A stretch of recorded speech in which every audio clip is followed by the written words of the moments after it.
Have you ever heard someone say, "He's a monk, it's okay, we're just close friends"? Or have you perhaps witnessed a laywoman treating a monastic with a casualness that made you pause and wonder, is this really appropriate? Why did traditional Buddhist teachings warn against intimacy between female lay followers and male monks? Welcome back to the channel. Today we're touching on a subject that's both delicate and vital: the karmic and spiritual consequences of laywomen becoming too emotionally or physically intimate with ordained monks. This isn't about shame or control. It's about respect for the path, for each other, and for the invisible karmic threads that bind every action to its inevitable result. Let's be honest, our modern culture doesn't like boundaries. We prize openness, a closeness, connection, and while that has its beauty, in the context of monastic lay relationships, lack of boundaries can be dangerous, not just for reputations, but for karma. So why does this matter so much? Because monks and nuns are not just religious people. They are individuals who have made a solemn vow to renounce worldly attachments, including romantic and sensual entanglements.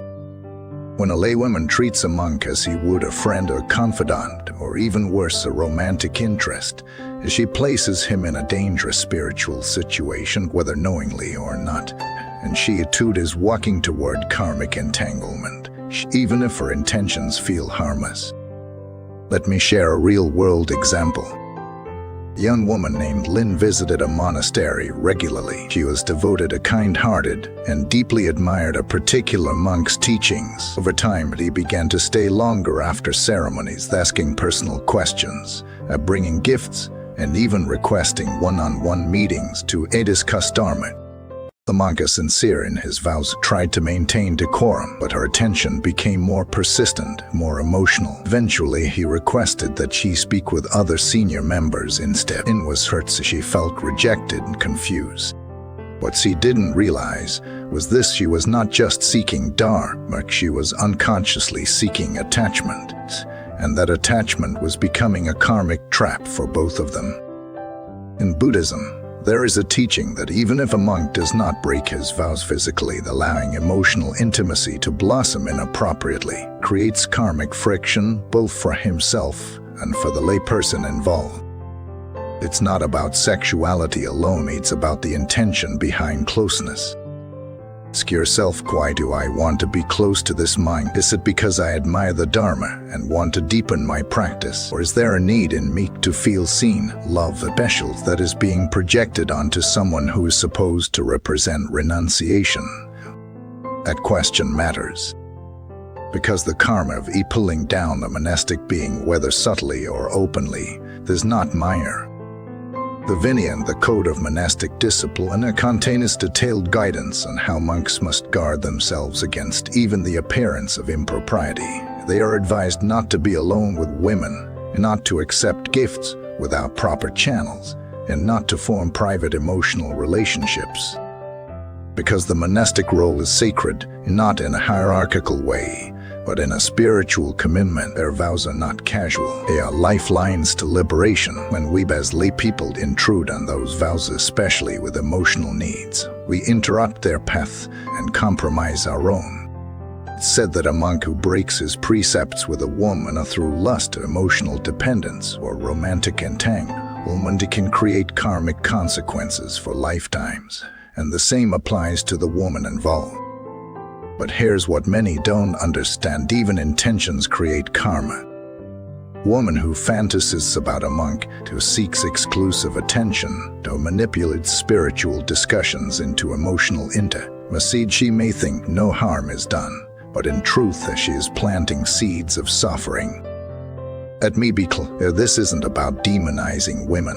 This is about understanding energetic boundaries. Female devotees have immense potential for spiritual growth, but part of that path is learning to respect the roles within the Sangha. Respect doesn't mean distance, but it does mean clarity. It means relating to monks as Dharma teachers, not emotional placeholders.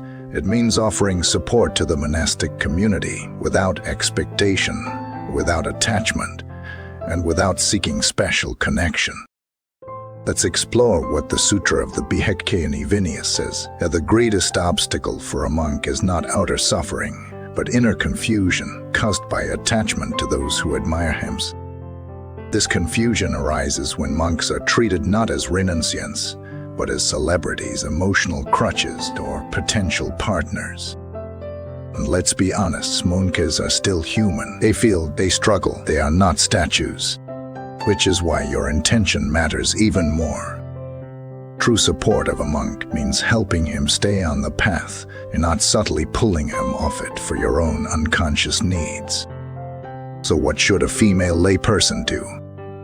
Establish proper boundaries, speak with monks in public areas, in group contexts, and through proper channels. Avoid emotional dependence. Relate to the Dharma, not the individual. Admire the teachings, not the personality. If you feel overly drawn to a monk, just am I attaching to the teacher or the teaching? Redirect emotional needs. Build friendships with spiritual sisters. Seek guidance from female elders. Don't expect monastics to be your therapists or emotional saviors. Guard your own practice. Every distraction you create for another is a distraction you planned in your own path. Every temptation you generate becomes a karmic knot.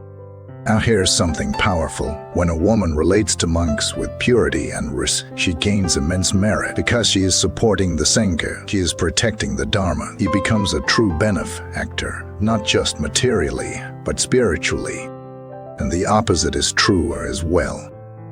Woman who causes a monk to waver even unintentionally to cruise obscured karma. Her spiritual path becomes muddy, not because of punishment, but because her actions have deviated from right view. So this is a call not for fear, but for wisdom. Let's honor the sacred roles. Let's respect the boundaries that keep the Dharma alive. Let's remember that true closeness with a monk is not physical or emotional, it's devotion to the path he walks. You don't need to be close to a monk to grow spiritually. You need to be close to your own intention. Thank you for watching this video. Share in the comments. What are your thoughts on lay monastic relationships? How do you practice healthy spiritual boundaries?